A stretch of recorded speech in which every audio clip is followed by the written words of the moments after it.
Okay, so I hope you can see the screen. So starting with this slide, okay, so we will know who is the father of PSC. Father of PSC is Eugene Freycinet. Okay, he was a scientist from France who did extensive research on pre-stressed concrete. So he is deemed as the father of PSC. Remember this name, okay, Eugene Freycinet. Okay, coming to the next thing. So as I said, PSC was seen a rapid development. PSC saw rapid development during the World War II, right? Because during war and crisis time, what we need lots of supplies and we need it quick. So we need to build new infrastructure, and for that we do not have much time and we need less resources, okay, to build. So during that time, this PSC and precast concrete saw increase in their demand. So during World War II, okay, remember then what they started building were they started using PSC in building frames, right? Building frames like beams, columns, slabs.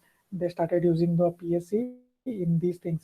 Then they also started using PSC in your parking structures to build your parking structures. In India, we do not see many parking structures like it is like a building, especially made for just for parking purpose.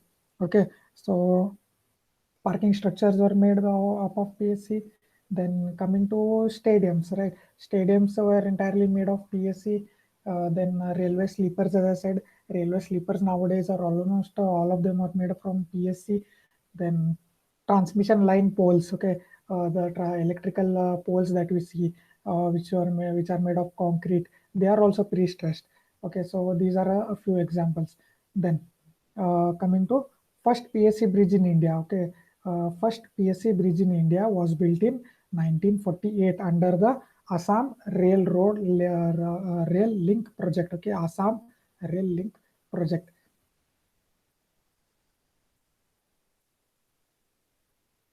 Okay, so one more classic example of a PSC bridge in India is the Rameshwaram bridge. That is the Pamban bridge. Pamban Pamban bridge at Rameshwaram. You might have seen this very beautiful bridge that is built across this sea, across the Bay of Bengal. Then this Pamban bridge is very beautiful. It is, you can say, it is a railway bridge. It is a railway bridge. It is not a road bridge. It is a railway bridge which helps only for railways to cross.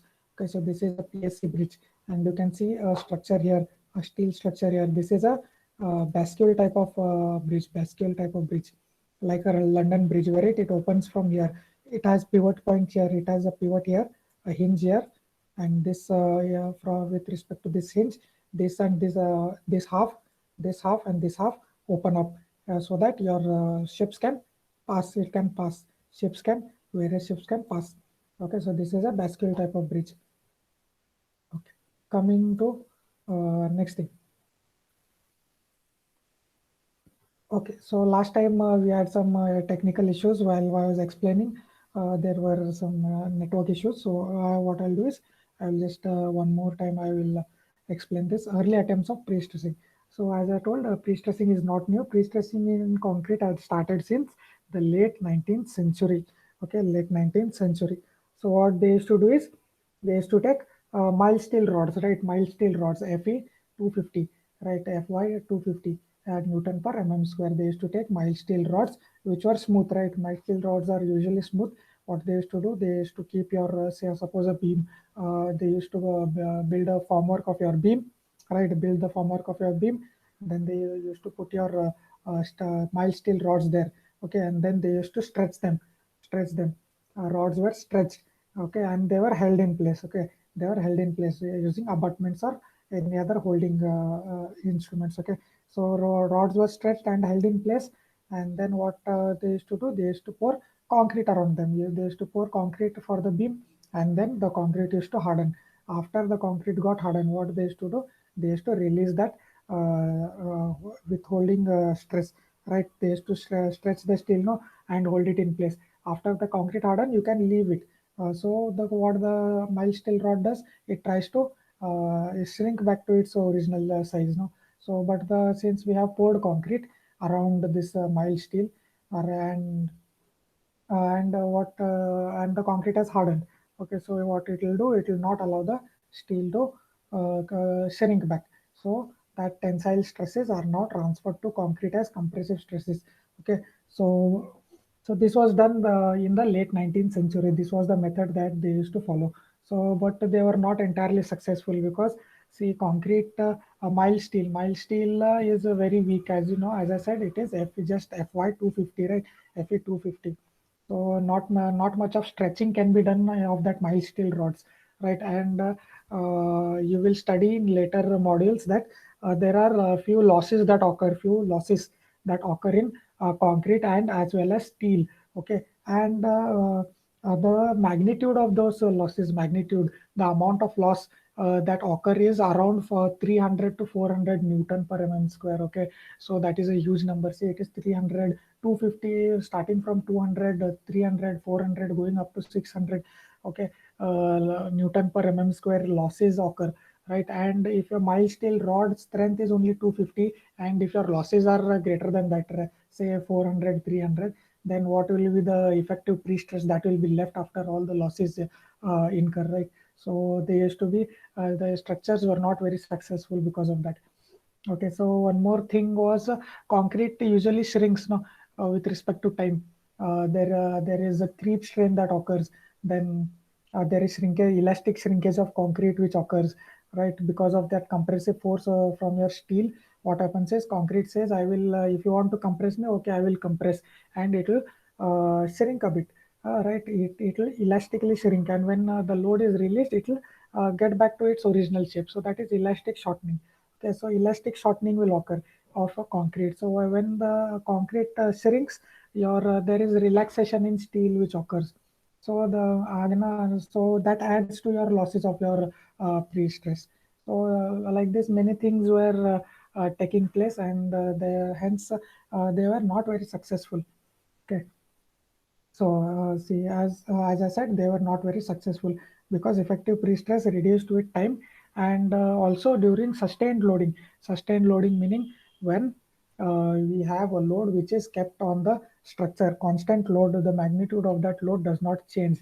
Okay, some UDL of 5 kilonewton per meter. It is kept on that beam for continuously, and it is never moved. Okay, it is a sustained load. When we have such sustained load, where they used to see that the structure used to fail, or the beam or the column, whatever the PSC element was, when it was experiencing this sustained loading, it used to fail. Okay, so this was one more thing. Okay, so a few reasons why they were failing, I've explained, and some I've mentioned here. Say concrete shrinks with time. As I said, there is some shrinkage of concrete which occurs as time passes. So when concrete shrinks, that causes relaxation in steel. Okay, so hence your pre-stressing force will be lost.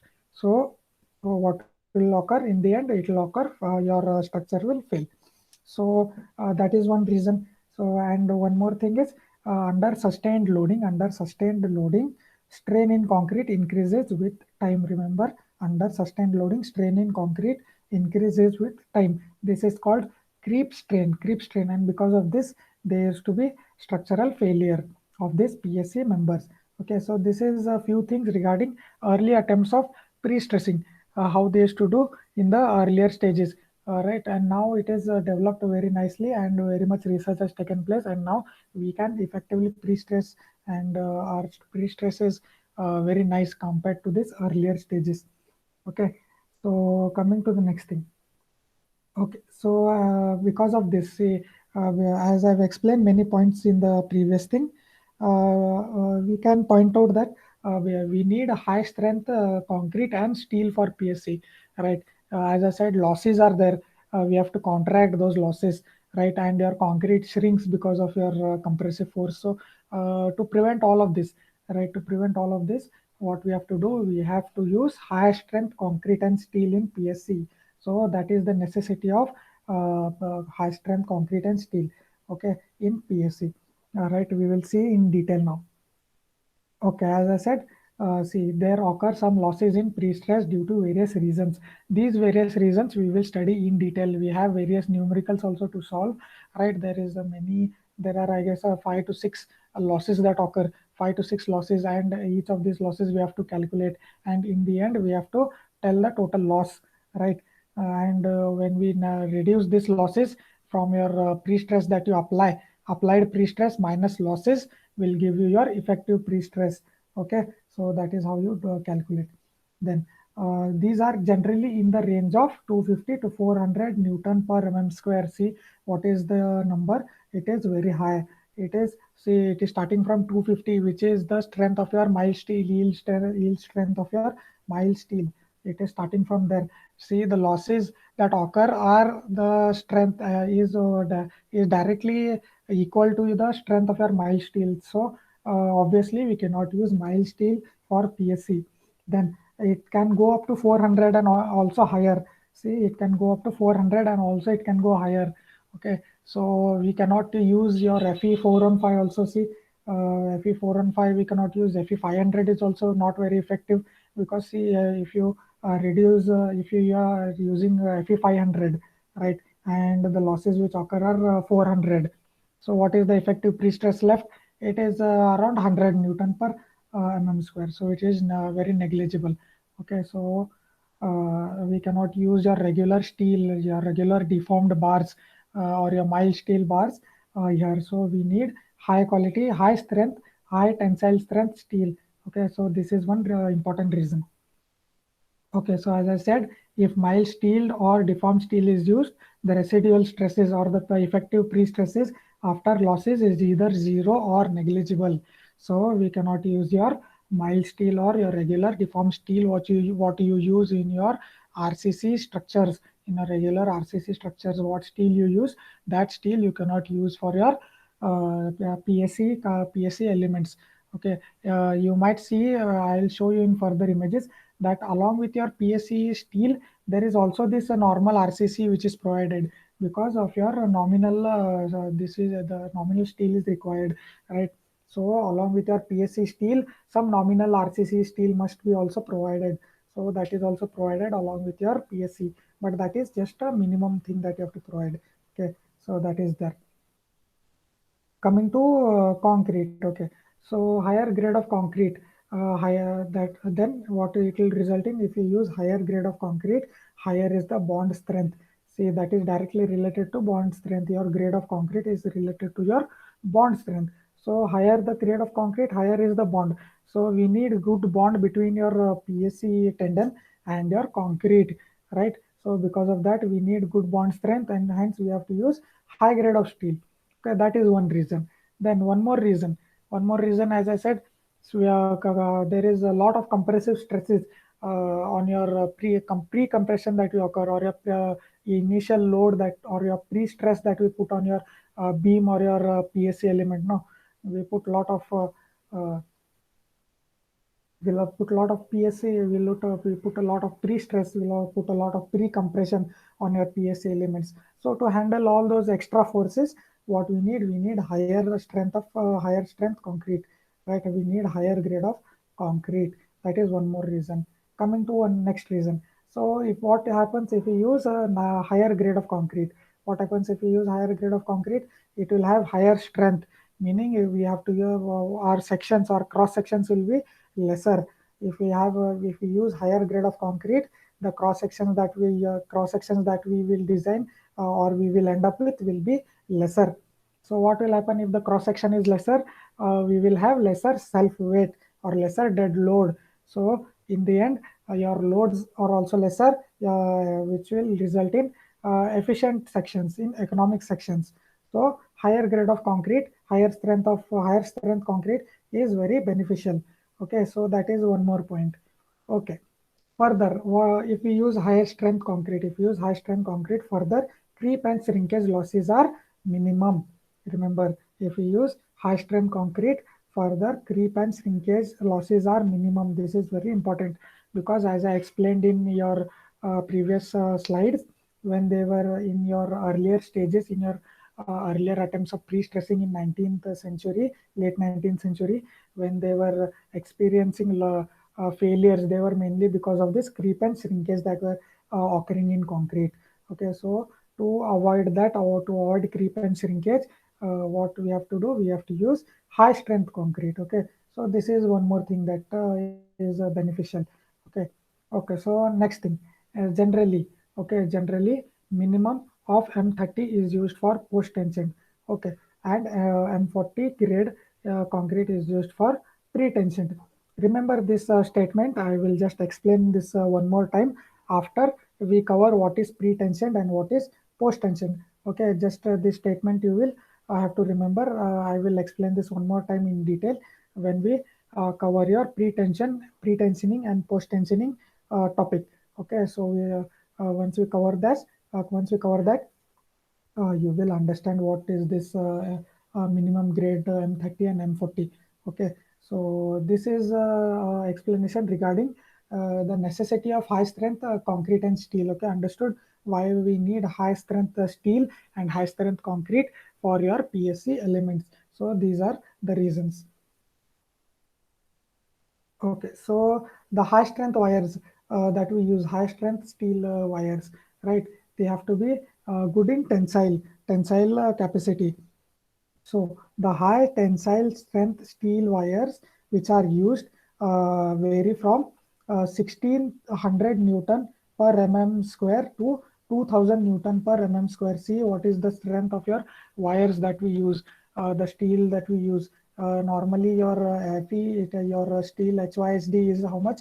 Fe 415, Fe 500 you go, or maximum you go Fe 550, right? But in PSC, see the strength, it is 1600, it is 2000, very high tensile strength steel wires are used. Okay, so this is because losses that occur are in the range of 400, 300, 400. So in the end, your effective pre-stress should be a high value. So after we reduce your losses, your effective pre-stress should be very high. So because of that, we need to give high tensile strength steel wires.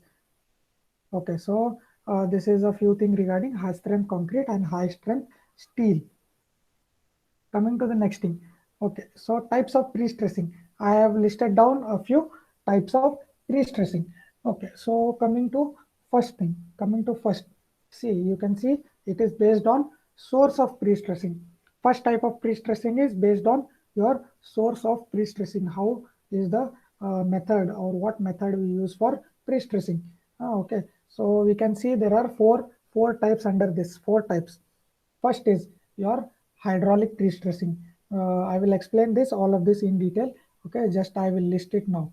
Okay, so this is first one is hydraulic pre-stressing, wherein we use hydraulic jacks, hydraulic forces to apply your pre-stress. Then second one, you can say it is mechanical. We use mechanical devices. We use mechanical devices for applying your pre-stress. Then third thing, electrical. We use a current. We use electricity. We pass electricity through the tendons and we heat them up. Okay, so that is one method. So we use electrical. We use electricity. So it is electrical. So that is one type of pre-stressing. Then we use chemicals. We use chemicals. Chemicals is a very interesting thing. When we come to chemicals, I will explain how we use chemicals and we can arrive at pre-stressing. Okay, so first type is based on source of pre-stressing. Then next thing, external or internal, external or internal type of pre-stressing. Internal, as the name suggests, whether the pre-stressing is done externally or whether it is done internally. So what do I mean by external or internal is whether the pre-stressing tendons are inside the concrete or outside the concrete. Okay, so that is what I mean by external and internal, whether it is inside the concrete or outside the concrete. Okay, so next thing, it is important thing that is very much asked in exam is differentiate between pre-tensioning and post-tensioning. Okay, other thing are not very important, but you need to know. But this pre-tensioning and post-tensioning is very important topic. Okay, so I will explain this in detail, pre-tensioning and post-tensioning. Okay, so that is one type. Pre-tensioning and or post-tensioning is one are different types of pre-stressing. Then next, linear or circular. As the name suggests, it is linear or circular. If we are doing pre-stressing for straight elements like beams, or for columns, right? Those are linear elements or your straight elements, or whether your elements are circular, right? Like let's say a water tank, a circular water tank. It is a cylinder, so it is a circular. So you have to pre-stress us in circular fashion, right? So that is one example. So linear or circular, that is one differentiating of your pre-stressing. Then full, limited or partial. Okay, so whether you pre-stress it to the full extent, or whether you are doing limited amount of pre-stressing, or whether you are just partially pre-stressing the element. So that is these are three different types of pre-stressing: full, limited or partial type of pre-stressing. Okay. Then next thing, uniaxial, biaxial, or multi-axial. Uniaxial, biaxial, or multi-axial. As the name suggests, uniaxial meaning if the pre-stressing is done in only one direction, it is uniaxial. Okay. And if the yeah, pre-stressing is done in two directions perpendicular to each other, it is biaxial. Or multi-axial meaning it is done in two or more axes, your pre-stressing is done. Okay, so I have just listed down, I have explained it briefly, I will explain now in detail. So before we get into this, if you want to ask anything, or if you have to ask, if you want to convey anything, you can tell me now, or you can let me know. I will continue. If you have any doubt, you can ask now. If you have to, you can type in chat, or you can unmute and talk.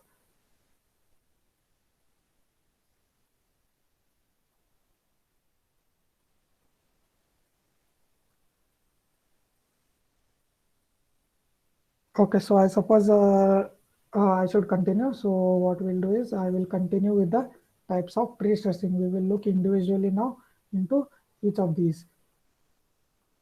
Okay, so first one, as I said, is hydraulic pre-stressing. So see in this image, you can see it is shown in very nicely.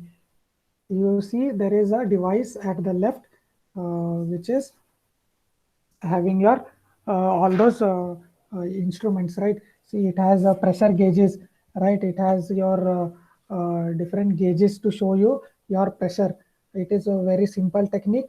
Okay, so it can produce very large pre-stressing force. You know, hydraulic principle, wherein a small force generated can result in a large force at the other end, right? So hydraulic principle, very nice, very important. Next, it comprises of various things, like you can see it has this jack in your yellow color instrument here. This is your hydraulic jack. See, these are your pre-stressing tendons. See, all those the steel rods which you can see are coming out straight now. So all these are pre-stressing tendons, right? And the rods which are bent here at the side are your regular RCC steel. Those are not pre-stressed, but all those steel rods which are coming out straight now, so all those are pre-stressed tendons. And now this section is being pre-stressed. So this is a box section. You can see it is a hollow box section, and it is I guess it is a part of a bridge. It is a segment of a bridge, and it pre-stressing is now being done. Okay, so your rods are passed through this jack, and this jack is connected. See, it is connected through wires. Okay, see, it is connected through wires to this device. See, this device, it is connected. See, it has this gauges which tell you the amount of pre-stressing that is applied, and the amount by which your steel rods are pulled, the length which they are pulled, right, by the amount they have stretched, that it shows. Then various other information are displayed here. Okay, so very simple device, and they have calibrated pressure gauges, as I have shown you here, which directly indicate the magnitude of force developed during the tensioning. Okay, so such 5 to 6 strands are passed, they are tensioned, and they are anchored using your anchorage devices. Then this hydraulic jack is removed, and next pre-stressing tendons are put into suppose it is then it is put here, and these rods are tensioned. Okay. So and this process continues until the whole box section is tensioned. Okay, all the steel rods are tensioned. So this is hydraulic pre-stressing. Coming to next thing, mechanical pre-stressing. Mechanical pre-stressing, see, it involves various frames. Okay, so rigid frames. See, this is the beam. Here, CRPF sheet, they have wrapped it in CRPF sheet. Okay, so this is a steel frame they have shown. This is a loading cell. This side is your dead side, where this does not move, and this side is your moving side, wherein this moves and it stretches your steel which is inside this beam. Okay, so the stretching of this is done by your screw or your various levers or your mechanical devices. Okay, so it is not done by hydraulic or any electrical motor. It is done using mechanical devices. Okay, it may be a geared or non-geared one. It has some transmissions, it has pulley blocks, right? It has screw jacks, various other things. Okay, so it has windings and screws which when rotated, what happens is it stretches your steel inside and it tensions them. Okay, so once it is tensioned, it is anchored into place, and this is how your this thing is the pre-tensioning is your pre-stressing is done using mechanical devices. Okay, just an example. Next thing, electrical pre-stressing. As I said, electrical, we use electricity for your electrical pre-stressing. Okay, so what we do is your bars are coated with thermoplastic material. Thermoplastic, as the name suggests, thermoplastic. When those bars are coated with this thermoplastic meaning when it is heated they become plastic.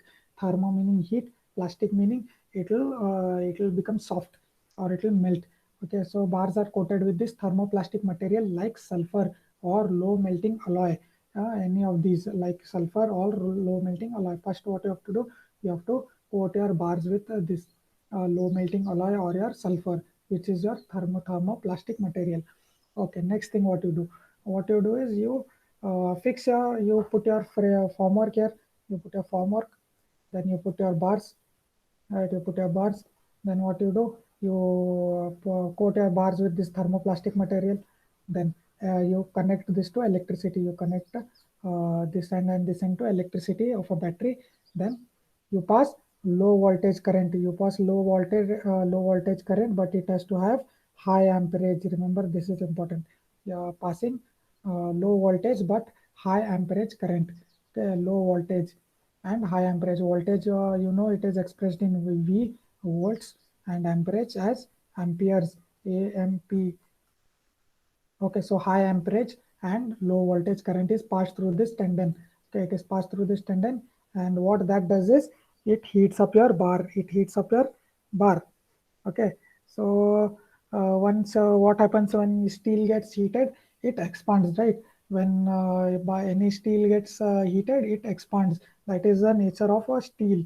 Okay, so when we pass such a low voltage and high ampere current through the steel, it expands, and once it expands, what we do, your bars are stretched and they are held together by anchorages. Okay. Once they are stretched due to heat, they are held into place by anchorages. Okay, bars are fixed at one and bars are allowed to elongate at other end. Suppose it is fixed here, and once I pass current, it starts to uh, increase in length at this side. It starts to increase in length, and once it attains the required length, what I do, I put a anchorage here and I hold it in place so that it does not shrink back when it gets cold. When it comes back to room temperature, your steel starts to shrink, so what this anchorage will do, it will not allow that to shrink. So okay, so what we can do after we put anchorage, after it cools down, we can pour our concrete. We can pour our concrete and we can cast our beam. Okay, so beam will be cast here, and your pre-stressing is applied to your steel, to your concrete. Okay, so this is electrical pre-stressing, wherein you apply low voltage, high current, low voltage, high ampere current. You heat your bar. What that does is it elongates a steel. You hold a steel in place when it elongates using anchorages. So that is how you do electrical pre-stressing. Coming to next thing, external pre-stressing. External pre-stressing. As I have said, it is based on your location of your tendons. Okay, location of a steel, pre-stressing steel, whether it is located inside your concrete or whether it is located outside your concrete. Simple. So in external pre-stressing, your pre-stressing element is located outside your concrete. See, pre-stressing element is located outside the concrete. Simple. Okay. So when tendons are located outside the member, see outside the member or in hollow space, as I've shown in your box culvert. See, it had a hollow space inside. It had a hollow space, but still it was not an external pre-stressing because your tendons were passing inside your concrete. No, so it is not a it is not external pre-stressing.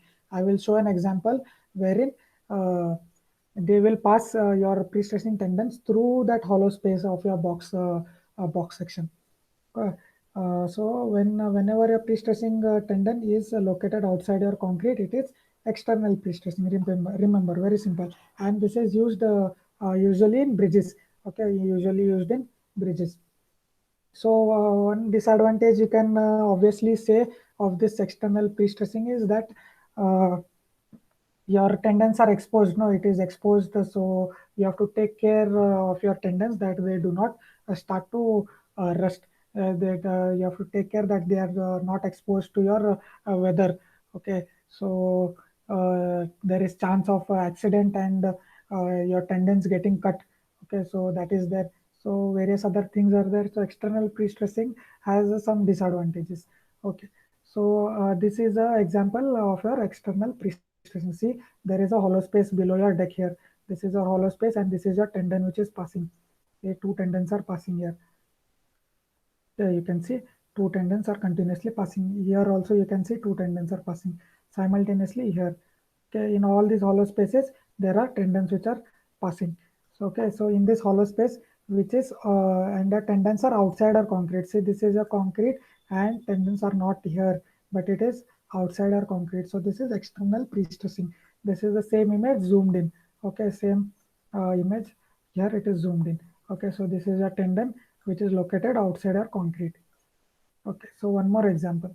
See, this is a tendon outside, and see, this is how it is passing. Okay, so I have marked in red. So this is a pre-stressing tendon, and this is how it is passing. It is located outside our concrete. See, it is not inside our concrete. It is located outside. Okay, so one more example. See, this is also pre-stressing tendon passing below your deck, below your deck of your bridge. So this is also located outside your concrete. So this is also an example of external pre-stressing. So what may happen? As I said, say vehicles are moving here. So what may happen? A truck, oversized truck may come and it may dash here. It may come and touch your pre-stressing tendon at a large velocity. What will that will do is it will cut your tendon. So that what will do once your tendons are cut, your chances of a structure failing is very high. So that is one disadvantage. See, and these pre-stressing tendons they have coated and they have wrapped up. So that is one more cost that you have to take care. So various disadvantages are also there of your external pre-stressing.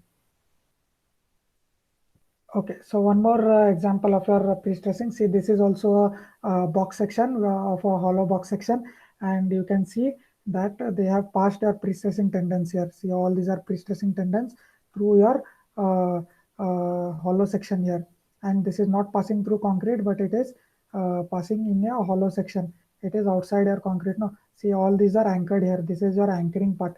These are anchored here. Okay, because they are starting from here and going up to further next up to the next section. Okay, so this you can see it is outside your concrete, not located inside, and hence this is also an example of your external pre-stressing. Okay, coming to internal pre-stressing, as I said, in internal pre-stressing, uh, okay, in internal pre-stressing, your tendons or your pre-stressing steel is located inside your concrete, right inside your concrete. So I have shown a few examples wherein you can see your pre-stressing tendons are here. All your pre-stressing tendons are inside our concrete. See, here are six, and here are so many number of pre-stressing tendons which are located or a pre-stressing steel. Right. See, it may be located anywhere depending on your design. See, it is located here, in this example, it is located here and the same section, but your steel is located here. Based on your loads and the location of your section, your pre-stressing tendons location may vary. Okay, so see, there are so many number of pre-stressing tendons are placed at the bottom. Okay, so this is an example of your pre-tensioned girder. Say pre-tensioned girder section, pre-tension girder section, which is an example of your internal pre-stressing, because all your steel is located inside your concrete. Okay, coming to next thing, linear pre-stressing. As I said, in linear pre-stressing, whenever you want to do pre-stressing in a single line or in a straight line, right, when the members are straight, so that comes under linear pre-stressing. Linear pre-stressing. So when members are straight or flat in the direction of pre-stressing, remember, in the direction of pre-stressing, they have to be straight or flat. Okay, when the members are straight or flat in the direction of pre-stressing. Okay, I am pre-stressing in this direction, right? I am pre-stressing in this direction. So, and my beam is also in this direction. See, so this is coming under a linear pre-stressing. Okay.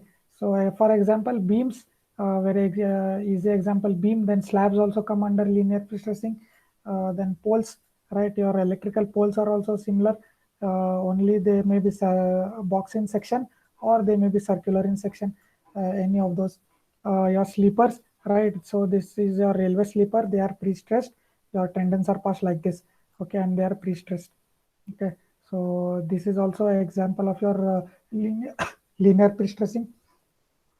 Okay, so one more thing that you can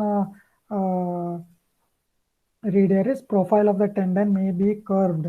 Okay, so in this example, you may see that the tendon here is completely straight. So that may not be the case.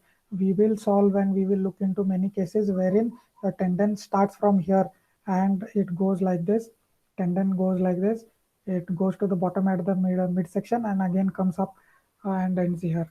Okay, so tendon profile. This is called tendon profile. It may have various other profiles. It may not be always straight. Okay, so one more profile I will draw. Okay, so it may be like this also. It may be like this. It may be, so it is going straight and then it is going again straight. It may be like this. Then it may be having like a parabolic shape also.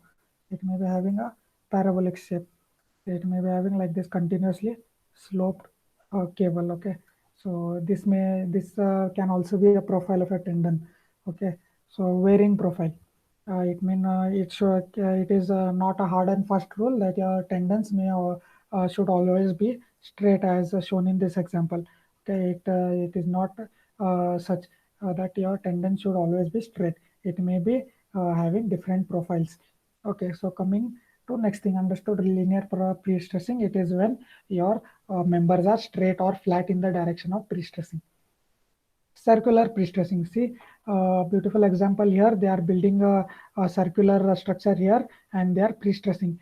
So when the members are circular or when the members are curved in the direction of pre-stressing, it is circular pre-stressing. Okay, they pre-stress in this way. Okay, see, they are pre-stressing in the circumferential way. Okay, so you can see here also your tendons are passed like this, and they are pre-stressed. Okay, so what that does is your internal pressure. See, this is due to internal pressure. Your internal pressure tries to open up.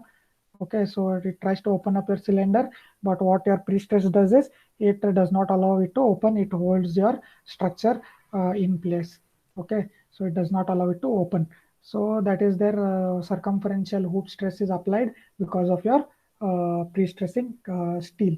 Okay, so when your members are curved in the direction of pre-stressing, it is nothing but circular pre-stressing. Understood? Okay. Next thing. I told that they were full pre-stressing, limited pre-stressing, and partial pre-stressing. Three types of pre-stressing, right? Full, limited, and partial. Okay. Now we will look into what is full pre-stressing. Okay. So when the level of pre-stressing is such that no tensile stress is allowed in concrete. Okay. Under service loads. Remember, under service, when the structure is put into service, and at that condition no tensile stresses are allowed. If such is the case while designing, then what we call it is called as full pre-stressing. Okay, so suppose this is your section, and we know that there are some stresses that occur now. So this is a compressive stress, and below a neutral axis there is tensile stresses that occur. So, okay, so this is a neutral axis, and these are a tensile. When these are completely not allowed, these are not allowed in your pre-stressing member under service loads, right? So usually when we pre-stress, what happens is, let me just show you. uh, when we pre-stress, suppose this is a section, what when we pre-stress, it is completely under, it is completely under compression. Okay, so this is your stress diagram. It is completely under compression and no tension, absolutely no tension up to the bottom. Okay, so when no tensile stress is allowed on the concrete, in concrete under service loads. So such types of structures are deemed as type 1 structures, type 1 PSC structures as per IS 1343/2012. Okay, a very important code book for your pre-stress concrete. Okay, so such structures or such PSC element wherein no tensile stresses are allowed under service loads. Such PSC elements are called as type 1 structures. Okay, so remember this. Full pre-stressing. Okay, so your usually your beams are like this. When you pre-stress, they try to hog, and when your service loads are applied, what they become? They become flat. They become flat, and they do not deflect. They do not sag. Okay, so they are neutral, and they do not have any tensile forces inside them. Okay, so this is when full pre-stressing is done. Coming to next thing, limited pre-stressing. As the name suggests, when limited pre-stressing is when under tensile stress under service load. Okay, when it is under service, and it is holding service loads. So under such condition, the tensile stress are such that they are within the cracking stress of your concrete, within the cracking stress. So within the cracking stress, meaning under service load. Suppose this is your beam. Okay, let me just draw it again. So this is your beam, and when it is under service, there these cracks which occur, right, they should not appear in your concrete. uh, all the tensile stress that is occurring in your concrete due to the service load should be within the cracking stress, meaning that even though tensile stresses are present, they do not cause any cracks in your concrete. Okay, so these type of structures are categorized as type 2 structures, type 2 PSC structures as per your IS 1343. Okay, remember. So that falls under limited pre-stressing, meaning there are some tensile forces that are in your concrete. In full pre-stressing, there were absolutely no tensile forces developed. But here there are some tensile forces which are developing, but they are under the limit. They are under the limit of cracking stress, meaning their cracking will not occur even though these tensile forces are existing in your concrete. Okay, so this is limited pre-stressing. Coming to next thing, partial pre-stressing. When tensile stresses due to service loads, under tensile stresses due to service loads, the crack width is within the allowable limit. Okay, so you have your beam, and it is under service, and it has some cracks. Okay, so it is having some tensile forces which is developing inside, and it has some cracks. But this crack width, okay, so width of these cracks are within the allowable limit. Okay, so when the tensile stresses due to service loads, uh, the cracks are within the allowable limits. Okay, so these type of structures are categorized under type 3. Okay, there are some cracks which are allowed, but the width of these cracks should be within the allowable limits. Okay, tensile stresses are present, cracks are also present, but the width of these cracks are within the allowable limit.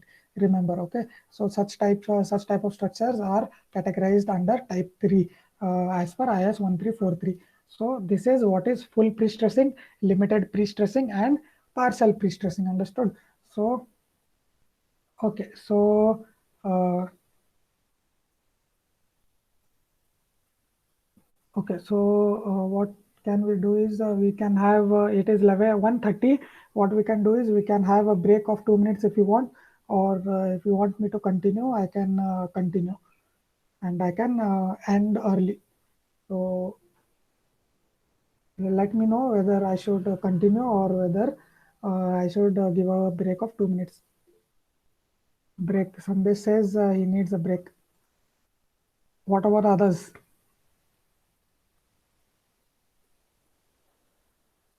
If you have any doubts, also you can ask if you have any. Sanju is saying that we should continue. Sanju says to continue. So we have a tie. We have a tie. Others, if you have any doubts, you can ask. You can ask now if you have any doubts, or if you want me to repeat any of the type of pre-stressing, I will repeat. Okay, so should I continue then? Should I continue? Should I continue? Let me know. Should I continue?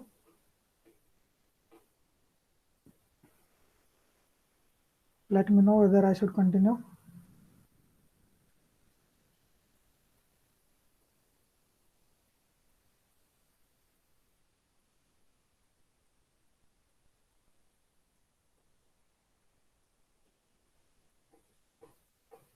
Okay, so we will continue and we will try to finish up early. Okay, so coming to next thing, uniaxial last. So this is the last.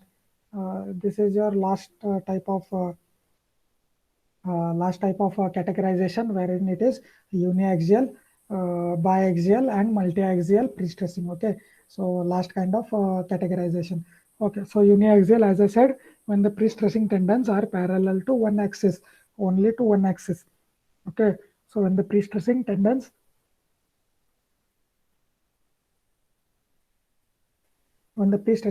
are parallel to one axis, it is uniaxial pre-stressing.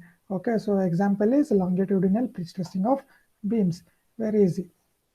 Okay, so example is this thing. This is also an example of your uh, longitudinal uniaxial pre-stressing, wherein you can see it is a beam and it is pre-stressed in only one direction. Okay, so this is uniaxial pre-stressing. Next thing, coming to biaxial pre-stressing, as you can see in the background image, see very beautiful image. As I told, see whenever there is a PSC, this thing, there is also some nominal amount of RCC steel that is provided. So you can see some RCC steel also which is provided here. See, RCC steel is also provided. See, it is also starting to rust. It has also started to rust. You can see it is coated with this rust. Okay, so that is your regular steel. So along with that, you can see these ducts which they have passed for post tensioning. See the ducts they have passed now. See, you can see ducts which are going like this. See, these are ducts which they have passed for allowing your tendons to be passed through later after pouring of a concrete. So this is one direction, and also this is one more direction which they have passed your ducts. See, uh, so two axes. So we can see this is a slab, and usually in a slab we have to provide two-way reinforcement. No, similarly two-way tendons have to be passed for a slabs. So when our pre-stressing tendons are parallel to two axes, it is biaxial pre-stressing. Usually in slabs, we experience your biaxial pre-stressing. See in this example also, in your image also, you can see they have passed your ducts in two directions, two perpendicular directions. And after your concrete is poured, what they will do is they will pass your steel or your tendons through these ducts and then tension it. Okay. So this is biaxial pre-stressing. Example is a pre-stressing of a simple slab. Okay. So coming to your multi-axial pre-stressing. Multi-axial, as I said, it is when we have to pre-stress in many axes, in many directions. Okay. Not only in two directions, but more than two directions. So one example, good example is pre-stressing of a dome.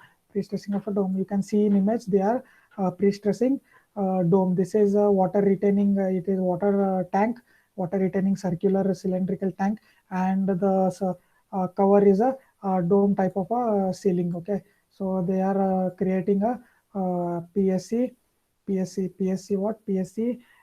dome. Okay, concrete dome. So this is an example of multi-axial wherein you have to pre-stress in more than 2 axis. Okay, so it is a 3D structure. So wherein you have to pre-stress in more than 2 directions. Okay, so this is multi-axial pre-stressing. So this is what is uniaxial, biaxial, and multi-axial. Coming to the most important two categorization, that is pre-tensioning and post-tensioning. So coming to pre-tensioning first, we will look into pre-tensioning. So you can see as the name suggests, it is pre-tensioning. Pre meaning before, before. So tensioning is done before something. Okay, pre-tensioning meaning tensioning is done before something. So what before something meaning before what? Before casting of your concrete, before pouring of your concrete.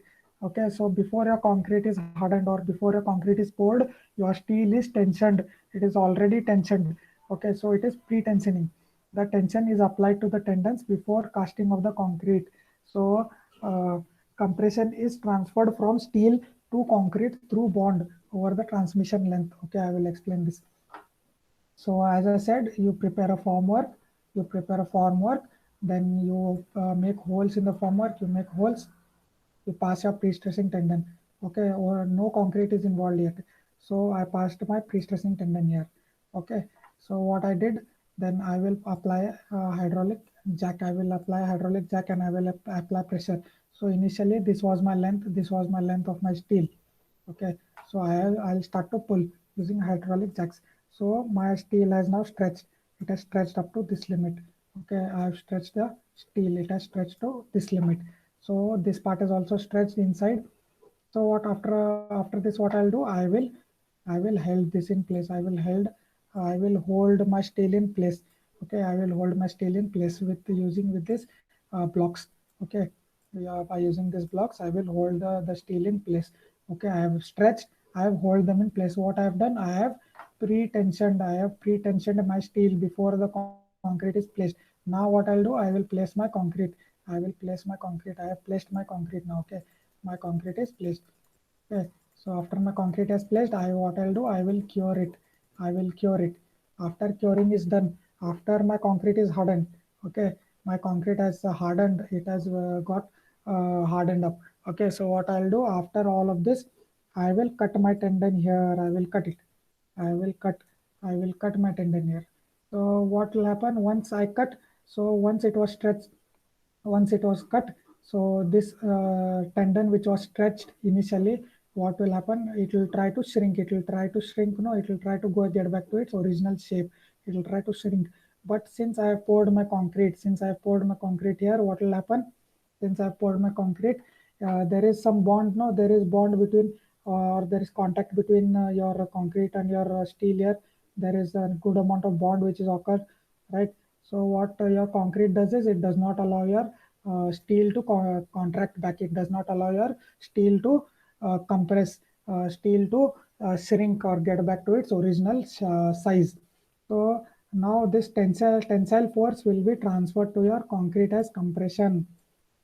It will be transferred to concrete as compression. Okay, so now what will happen? This beam will experience pre-stress because of this compressive force by this steel. Now my concrete has been successfully pre-tensioned. Okay, pre-tensioned. So this is how you pre-tension. Okay, before pouring of your concrete, what we do, we stretch our steel. Okay, we tension our steel and then pour our concrete.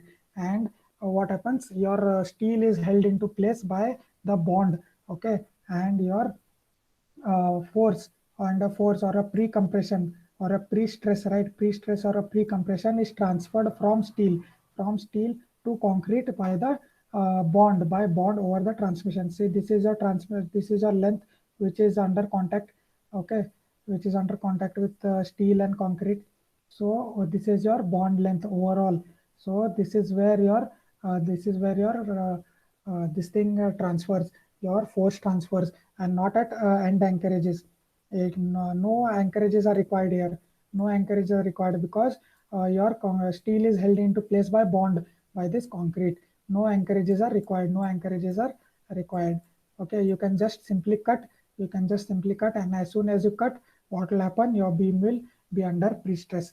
and this pre-compression or a pre-stress is transferred from steel to concrete through bond over the transmission length. Okay, so I have one more image which will help you have a clear idea. Okay, so this is one more example. Say this is my formwork. This is my formwork which I have placed. Okay, so this is my formwork. I have passed my steel here, passed my steel, and I have held them in place with these blocks. I have held them in place with the help of these blocks. Then I have poured my concrete. Say concrete has been poured. Concrete is poured. It is allowed to harden. It is allowed to cure. After it is done, what they have done is they have cut the steel. See, they have cut it.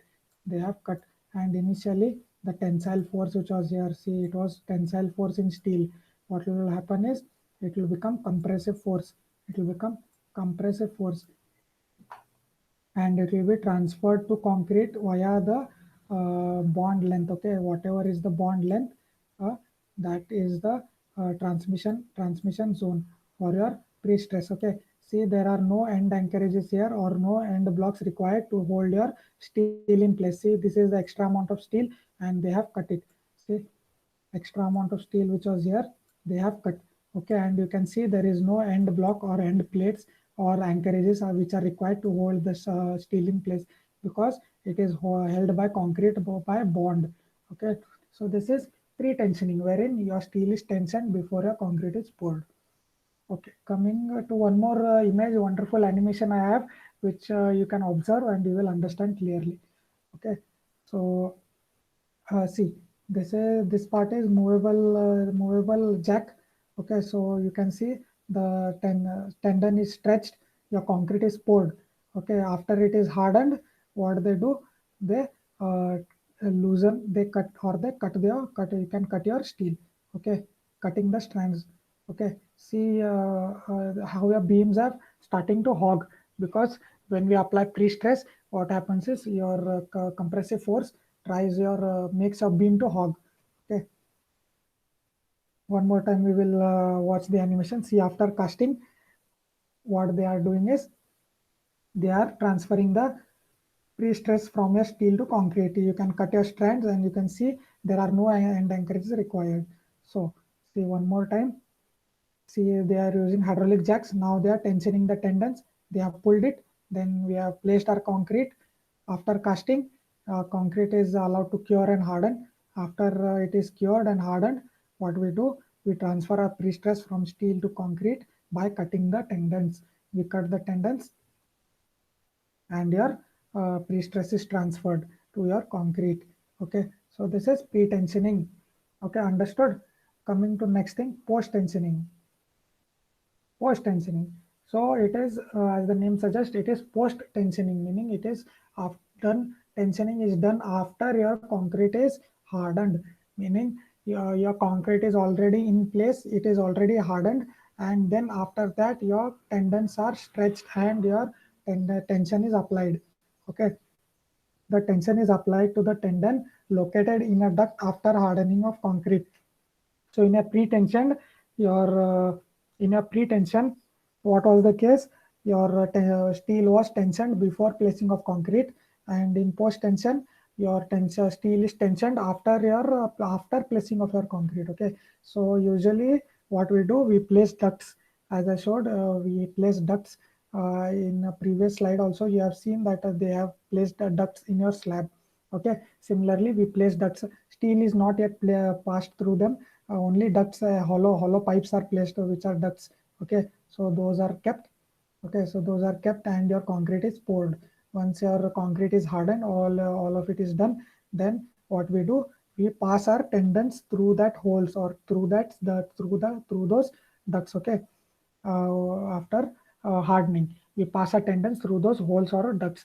Then what we do, we tension them, we pull or we stretch our tendons, and after a required amount of stretching, what we do, we lock them in place using anchorages. So in post tensioning, we need anchorages to hold the stretched tendons, because there is no bond between your concrete and steel, no, because we are passing them through ducts, and concrete is already hardened, and after that we have passed your steel. So because of that, there is no bond.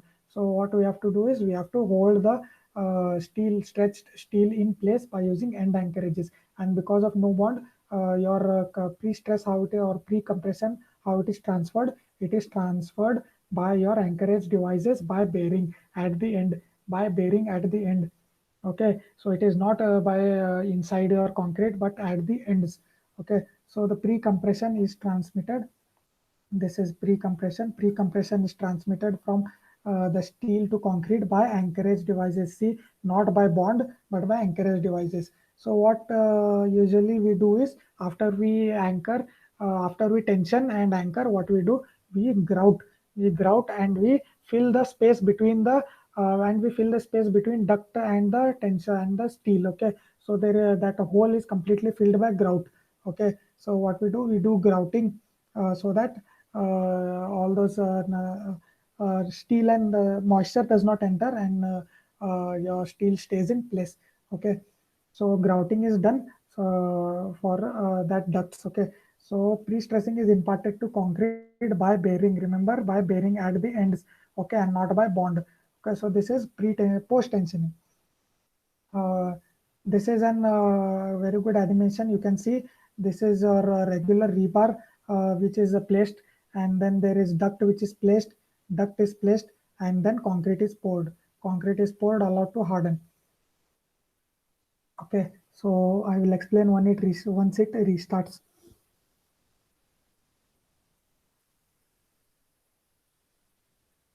Okay, see you can see a duct is placed and your concrete is then poured. Okay, so after casting, when your concrete is hardened, your pre-stressing strand is passed. Okay, so one end you can see at the right it is anchored. Okay, and one left end you can see it is pulled using jacks. Okay, once it is pulled, you can see it is hogging. Okay, beam must start to hog. So once it is pre-stressing is done, what we do grouting. Okay, we do grouting. Once more, you can see casting is done, your pre-stressing cable is passed. Okay, tensioning is done. Okay, tensioning is done, and this it is held by anchorages. Tensioning it is held together by anchorages. Steel is held at the ends. Okay, and in the end what we do, we grout. Okay, we fill the space in the duct. Okay, grouting is done. So this is pre-tensioning and post-tensioning, very important topic. Pre-tensioning and post-tensioning.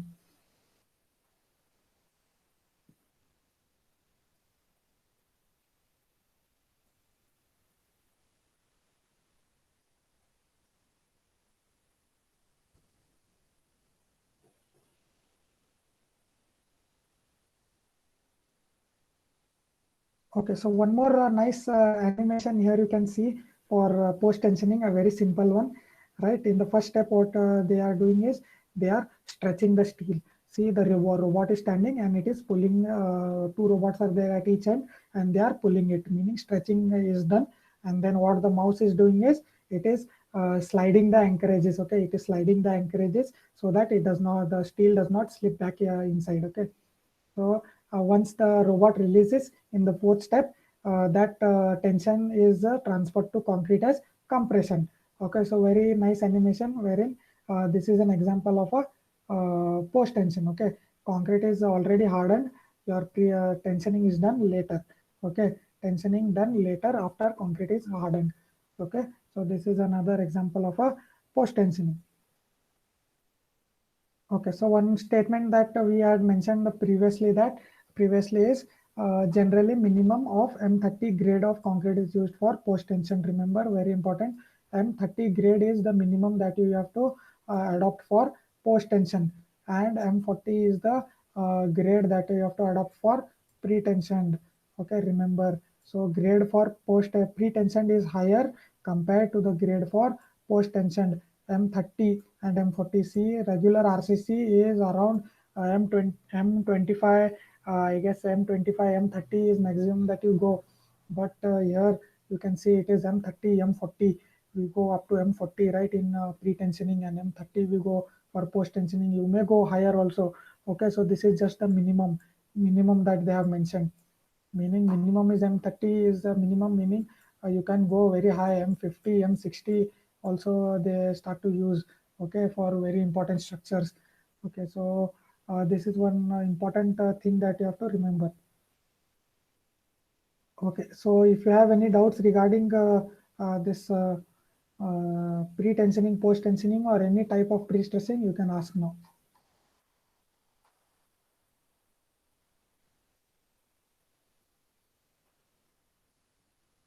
Types of pre-stressing.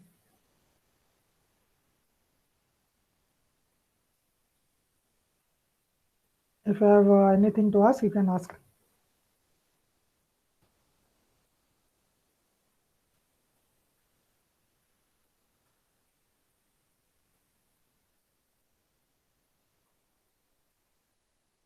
Okay, so if you have no doubts, I guess nobody is having doubts. So what you can do is you can start typing your attendance in. Start typing your attendance.